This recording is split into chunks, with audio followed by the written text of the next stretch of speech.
my talk and the presentation that I'm giving now is covering the Agriculture Catchments Programme's evaluation of the derogation to the Nitrates Directive in Ireland.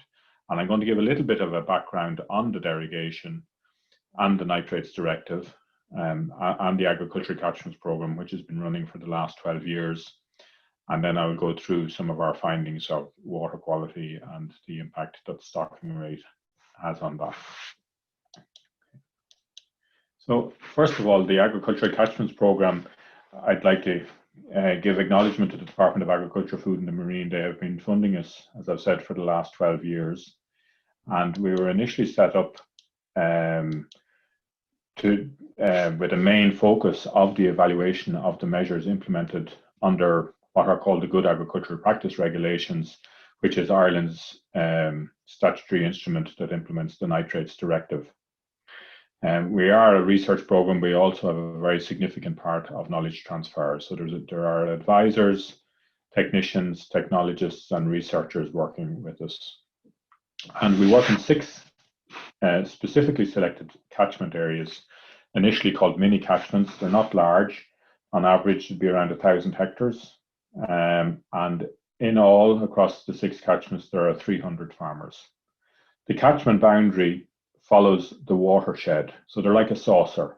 Some of those 300 farmers would be completely within that watershed catchment area. Some would be on the edge of it and would only have a part of their farm in it. The research we carry out is into soil science, hydrology, the weather. We also look at the water quality, naturally, and the ecology. So they're all the biophysical aspects. In addition to that, we have a very significant socioeconomic part of our research, looking at the financial impact of the measures being implemented under the Nitrates Directive and the likelihood of people to implement them. What would influence them to change their mind and change their practice? And the 6 catchments, we do use them as a focus point for knowledge transfer. So we regularly have groups coming out to visit them to try and explain what we have found influences water quality and how agriculture has an impact, be that good or bad. Okay, so these are our 6 catchments, and they weren't picked at random. They were picked to represent very different soil types and different farming systems. I'm going to start with Castledockwell in County Wexford. It's a free draining soil type and it's predominantly tillage. 2/3 of that catchment is ploughed every year, and at least half of the catchment is sown with spring barley, most of which goes for malting. Very close by, we have the Ballycanoe catchment, and it's very contrasting in that it has a high clay content soil. When it rains there, the soil gets wet quite quickly, and most of the water flows across the surface. It's predominantly a grassland catchment, although there is about 20% in tillage. Moving up the coast to Dunleer in County Louth, that's a heavier soil type. That would be what I would call winter wheat, potato type countryside. Being a heavier soil type, again, water flows across the surface. We consider it to be phosphorus risky. I'd say it's about 1/3 tillage and 2/3 grassland, and there has been an increase in dairying in that catchment. In County Monaghan, we have Shreenty Carduff, and it's drumlin, picked to represent drumlin soil types. There are small lakes in that catchment and a drinking supply source coming from them. Again, it's very drumlin soil, very mixed soil type, and you'd expect it to be phosphorus risky. In Mayo, we have a karst catchment. It's unusual in that most of the water flowing in that catchment flows below ground. I describe it as being like the burren with 1 or 2 foot of soil across the limestone pavement. Again, all these catchments were picked in intensive agricultural areas. So while we're in the karst area in Craigduff and County Mayo, there still is a significant amount of intensive agriculture taking place. It is good quality, highly productive grassland. Finally, our most intensive catchment is in Timoleague in County Cork. It is predominantly dairying. There are 1 or 2 farms that are non-dairying in it. Typically, there's between 30 and 40 farms in each catchment. And Timoleague, most of the farms would be at a stocking rate in excess of the 170 kilogram of nitrogen stocking rate limit under the Nitrates Directive. These were chosen to represent different farming systems as I've gone through, and the different soil types. Initially our program was established to evaluate the Nitrates Directive, which is a European environmental policy. And it is written into the Nitrates Directive that each member state or each country is required to assess the action program being implemented for that directive. It's not the only environmental policy, but it is focused purely on agriculture, the Nitrates Directive. Other environmental directives of concern and that are having an impact on farming would include the Water Framework Directive. It's kind of all-encompassing. It includes drinking water, coastal water, wastewater treatment, and it includes the Nitrates Directive for agriculture. And there is an objective under the Water Framework Directive that all our water bodies must reach a certain status that's been either good or excellent. That was initially by 2015. We didn't reach that. It runs on a 6-year cycle, and the next date is 2021. Not that far away. Coming down the tracks also, recently we have the Farm to Fork strategy, which sets out targets. This is in the part of the European Green Deal. Sets out targets for a 50% reduction in nutrient loss from agriculture and a 20% reduction in fertilizer use. These are not easy aspirations. They're not written into law yet, but they are written into the Farm to Fork strategy, and they give an idea of where European policy will be coming, or where it will be going in the future. Okay, so coming back to the Nitrates Directive specifically, it was initially drawn up in 1991, and it took us until 1996 for it to be implemented. And as I've said already, it focuses purely on water pollution by nitrates from agriculture. And its objective is to reduce that and prevent any further such pollution. And when we say pollution, it's talking about a discharge of high nitrogen compounds into the aquatic environment that may cause a problem to human health. So there we would be talking about drinking water standards, a harm to aquatic ecosystems. So there we'd be talking about biodiversity and life living in our rivers, lakes, estuaries and in the sea, and the damage to amenities. An example there would be if we had an algae growth at the sea and people couldn't go swimming, or in a lake, if there was a high algae growth and people couldn't use it for recreational activities. Okay.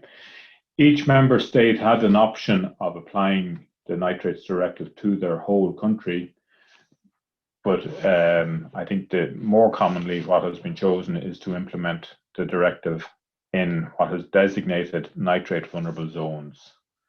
In Ireland, we decided to go the whole country approach, or the whole territory approach.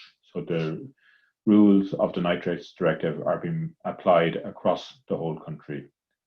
In other parts of Europe, specific nitrate vulnerable zones have stricter regulations to deal with than parts of the country that are not designated as a nitrate vulnerable zone, or NVZ. When these nitrate vulnerable zones were being established, and under the monitoring of the Nitrates Directive, the things that are looked at would be the drinking water standard, which is 50 milligrams of nitrate per litre, or if you're just measuring the nitrogen, it's a figure of 11.3. Those figures are the same thing. One is just measuring nitrogen, the other is measuring nitrate. We're also looking at the state of the ecology, or eutrophic state. Are there algae blooms growing in it? This has been measured under the Water Framework Directive.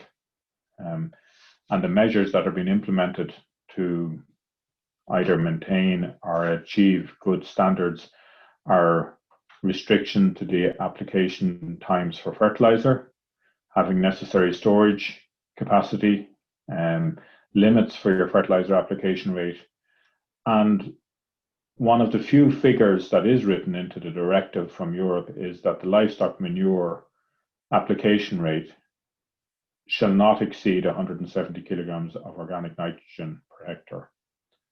Currently, that is equivalent to 2 dairy cows on a hectare. So the Nitrates Directive states that we should not keep more than 2 cows per hectare. In Ireland, we can, and we have always been able to keep closer to 3 cows per hectare, and that is because we have applied for a derogation to this 170 kilogram limit, and it has been approved by the European Commission, and this has to be applied for every 4 years. And the approval and application, it has to be justified. So we have to give reasons for why we think we can exceed the 2 dairy cow stocking rate limit and still achieve the objectives of the Nitrates Directive. Very quickly, I just want to show you some documentation from Europe. This is the last decision, which was given on the 8th of February in 2018, and it granted Ireland's request for a derogation in the Nitrates Directive. In that document, it outlines the previous application. So the first one was in 2007, again in 2011 and 14, we applied for and received permission to implement the derogation.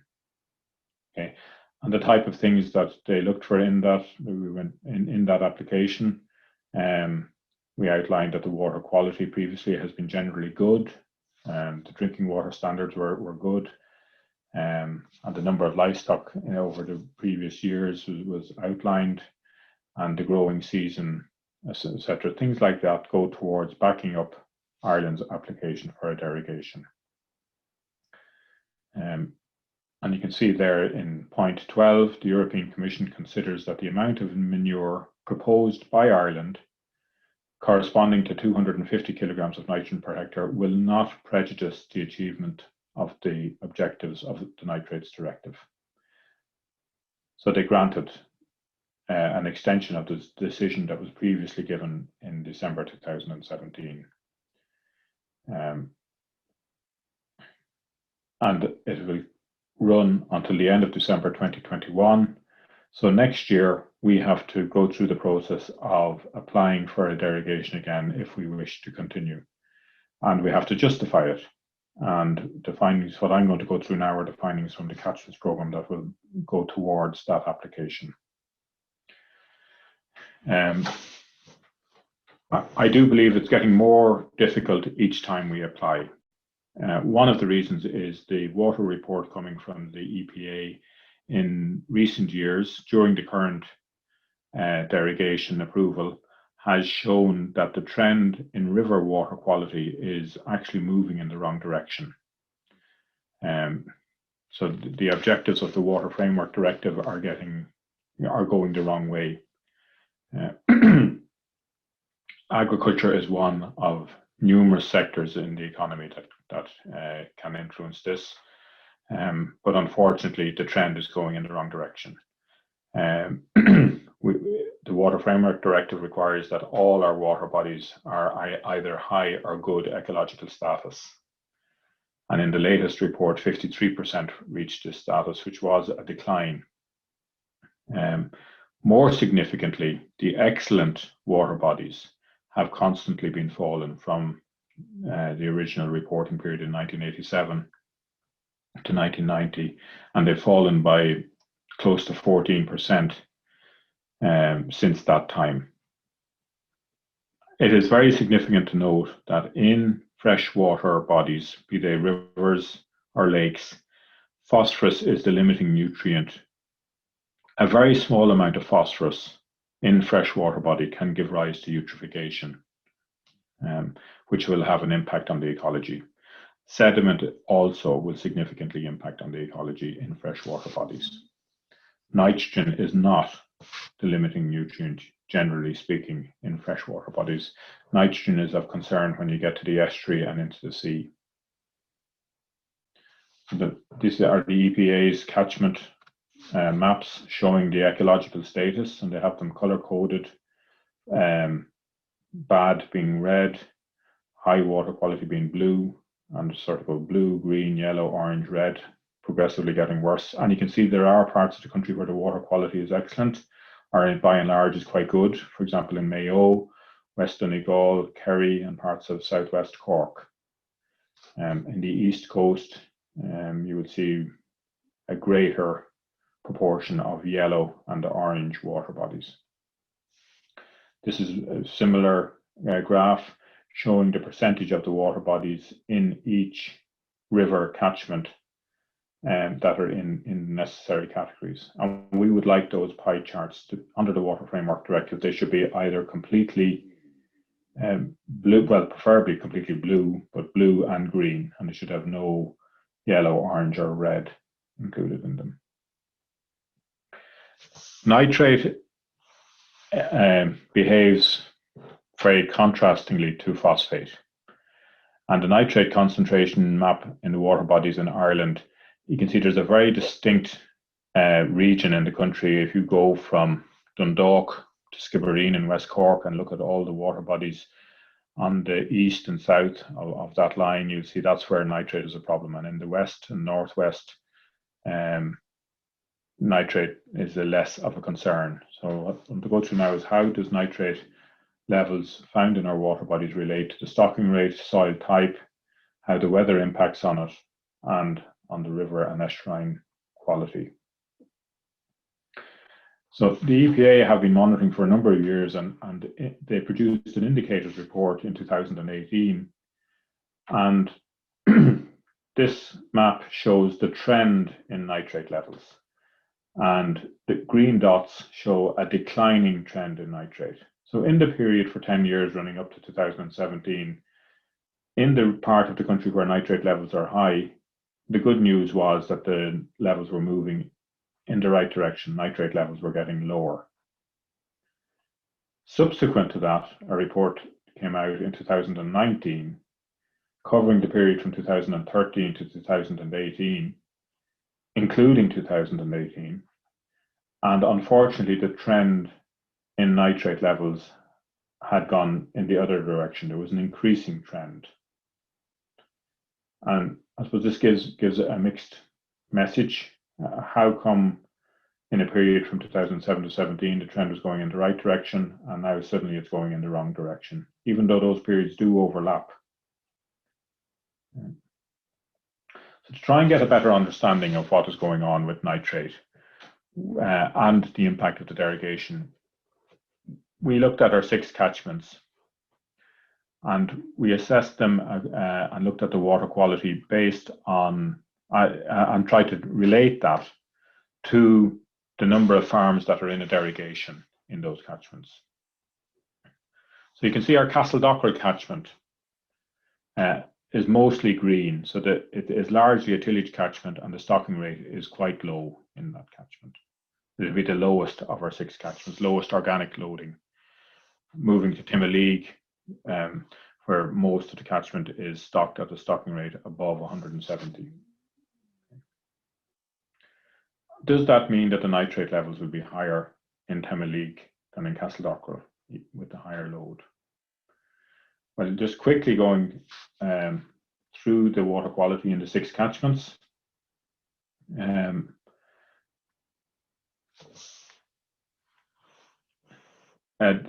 Above each box there, we can see in the Timoleague catchment, rainfall on average is just over 1,100 millimeters. The stocking rate, average stocking rate level is 168 kilograms of nitrogen per hectare on average across the catchment. It's double what it is in most other catchments. In Ballinrobe in County Mayo, the stocking rate is 83 kilograms of nitrogen per hectare and the rainfall is just under 1.5 meters. In the Drumlin catchment, we have 1 meter of rainfall, and again, the stocking rate is very similar at 86 kilograms of nitrogen per hectare. In the Dunleer catchment, which has more tillage, the organic loading is reducing to 65 kilograms of nitrogen per hectare and lower rainfall back to 870 millimeters of rain. And in the 2 Wexford catchments, the average rainfall is just over 1 meter, and the stocking rate in Ballycanoe is 83 kilograms of nitrogen, and in Castledockrell, predominantly tillage, it's under 40 kilograms of nitrogen. The water quality in the Timoleague catchment, the phosphorus level is above the 0.035 limit and the nitrate level is high. We initially wouldn't have expected the phosphate level to be high, but the nitrate level is 0.65. In Mayo, both nitrate and phosphate levels are low, as is the case in Srinty Corduff. In Dunleer, even though the stocking rate is significantly lower, we still have a very high phosphorus reading coming out of that catchment, and the nitrate level is also fairly high at 5.34. The estuarine standard for nitrate would be 2.6. In Ballycanoe, in contrast, the nitrate level is very low at is quite low at 2.6, but the phosphate is a problem there, and we would have expected that because it is a poorly drained surface-fed water body. In Castledockrell, the catchment with the lowest organic loading has the highest nitrate level at 7.06. Being a free draining catchment, groundwater fed, the phosphate level is quite low in the water. So why are these differences coming? And we would attain is the soil and drainage and soil type have a very significant impact on what type of water quality we get.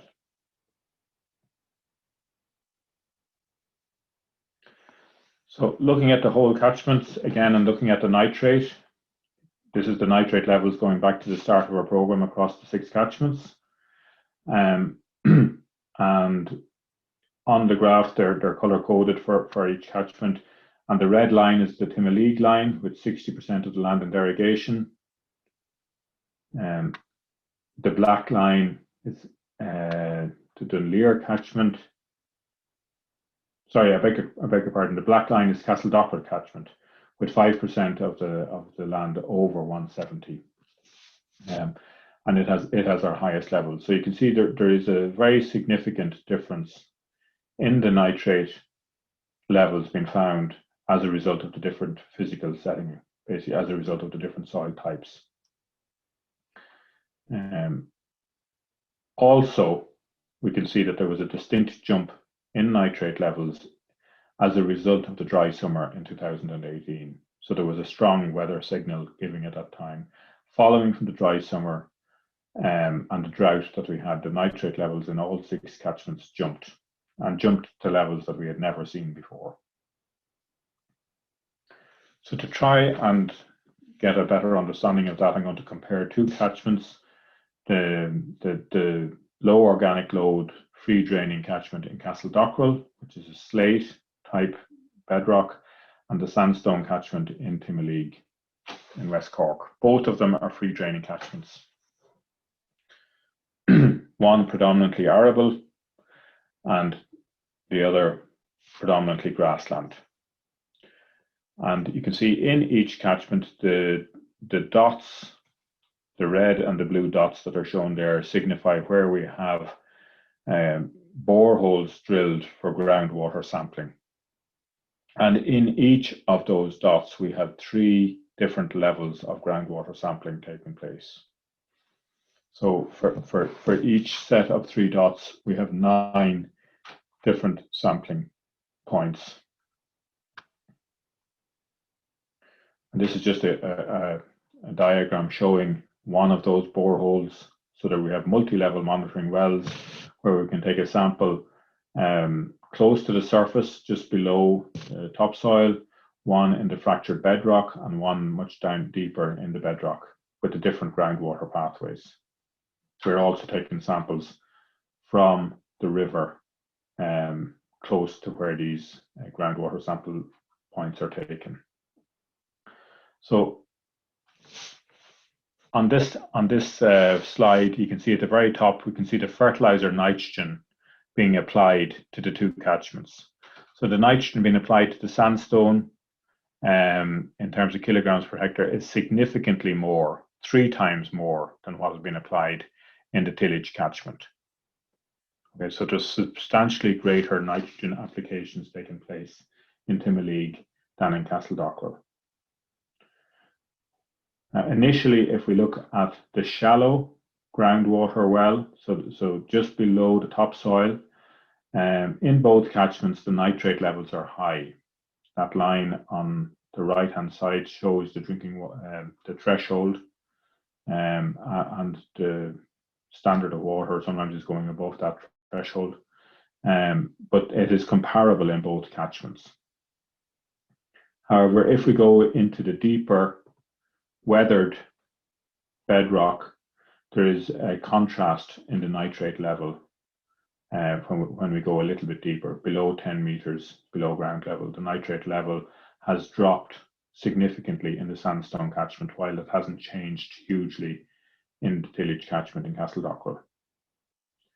The water level in the stream is also significantly lower in the sandstone catchment. So the question really is, why does the slope, and when we're sampling, where we have almost 3 times the amount of nitrogen being applied, have half the nitrate level in the stream? It does raise questions, and you would think it doesn't make sense. And the reason is there are a lot of factors that influence the amount of nitrate that end up in the stream, that impact on it from the time it is released or applied to the soil to when it actually ends up in the stream. Nitrate can be applied either out of the back end of the animal, it can come from fertilizer that's been spread, or can be released from organic matter in the field itself. In any event, nitrate is released. It could be fixed by clover, could be natural deposition, and it falls in the soil. If you have a free draining soil type, you have plenty of air there, but at certain times of the year, the soil can become waterlogged, and there could be heavier soil types that the water flows through before it gets to the stream. And if you get into anaerobic conditions, there are bacteria that will remove nitrogen gas out of the nitrate and release it into the atmosphere, and also a small portion of nitrous oxide. So if you have these anaerobic conditions, or conditions with no air, you will have denitrifying taking place, and it'll lower the amount of nitrate that ends up in the water. As I mentioned, we have a variety of soil types. Everyone knows within a farm, even within a field, you can have a variety of soil types. In the Timoleague catchment, there is a greater capacity to remove nitrogen than there is in the Castledockrell catchment. There is a greater proportion of heavier soils that the water flows through before it ends up in the stream. And this encourages a process which will take the nitrate out of the groundwater along the pathway below the rooting zone before it reaches the stream. And as a result, there are cases, not everywhere, but there are plenty of cases and examples where there is a poor link between the nitrogen leaving the root zone in comparison to what ends up in the stream. Also, across the years, this is work that has come from Owen McAleer, a PhD student that has done the studies within the Catchments program, and the previous slides also were from Owen. I have to acknowledge and thank Owen for his assistance with this. But here we're comparing the nitrate levels in his work. He went up to 2014, looking at the stocking rate. And in Timoleague, there was an increasing stocking rate. In Castledockrell, the organic loading remained pretty constant. So 60% of the land was in derogation, and that is increasing in Timoleague. In Castledockrell, it's steady, it's the same. The nitrate levels in the water body up to 2016, by and large, remained unchanged. If anything, they were falling in Timoleague. And in Castledockrell, there was a significant upward trend in nitrate levels, even though there was no change in the nitrogen loading. And Per-Eric Melander and Owen have looked at this and compared it, and the increasing trend in nitrate levels in Castledockrell is very much tied in with changes in our weather pattern since that over that period in time. So to try and look at a single soil type we have broken our catchments down into smaller sub-catchments that would have comparable soil types among them. And David Ryan would have explained last week in his presentation that in addition to our kiosk where we take a sample every 10 minutes, we also call out and take a grab sample once every 4 weeks or every month along the main tributary, the main channel, which is M1, M2, M3, M4, M5 and M6 are where we take 6 grab samples along the main channel. And again, in our tributaries, you can see there T1 and T2, and T2A and T2B. So they're where we take a grab sample every 4 weeks. And we can compare the water quality from each of those sub-catchment areas and compare the stocking rate in those sub-catchments to see is there a direct relationship between stocking rate and water quality, even where the soil type is quite similar. And looking at the sub-catchment approach, there's a graph of the nitrate levels in Timoleague from going back to the start of the program, and you can see there's an annual up and down cycle of nitrates. Every autumn in the recharge period, the nitrate levels tend to increase. And in the bottom graph, we're comparing the main channel sub-catchment M5 with the tributary 1A. And you can see the percent of derogation in tributary 1A, there's a higher stocking rate. 85% of that catchment is in derogation versus just under half in the main channel M5. The nitrate level has increased as we've gone into the higher stocking rate from 4.27 to 5.81. You can see in that catchment there was an increase in nitrate level as a result of the increase in stocking rate. In another catchment where we carried out a very similar analysis, we looked in Ballycanoe, which is our heavy soil type. You can see the nitrate levels also fluctuate annually, but the base level is much lower in comparison to the previous slide where the nitrate levels were hovering either side of 5 milligrams of nitrate per litre, nitrogen per litre. In Ballycanoe, we're either side of maybe 2.5, half the levels of nitrate. And we're comparing the outlet figure of 2.6 on average for the whole catchment with different sub-catchment areas.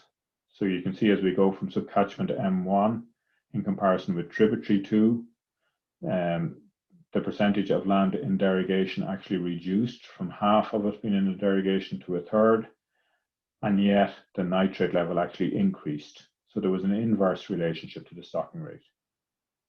And you can see in the upper reaches of the catchment, the nitrate levels were also slightly higher than M1, but there was no land in the derogation, or very little. So in summary, we can say that nitrate, and this is nothing new, but nitrate is a complex element, and the pathways and the loss of nitrate and how much nitrate ends up in our water body is not a simple thing to analyze. And it's not as simple to say that an increase in stocking rate will directly give an increase in nitrate loss. It will in some cases, but there are other factors that influence it, and they may well have a greater influence and override the impact of the stocking rate. Nutrient source is important, but equally soil type, geology, and the weather all have a significant influence on the amount of nitrate that ends up in our water bodies, and they all interact with each other. And if we are to put in place actions to try and minimize nitrate losses, we must be aware of all these factors. And when they are designed and put in place, it is equally very important to keep in mind that farmers need to change their practice. So social and economic factors that influence the uptake of these mitigation actions are very important. And Michelle McCormack from the Catchments program has given a talk on that in the presentation after this, and you can also catch up on it on the YouTube channel looking at the Signpost webinars. Thank you very much.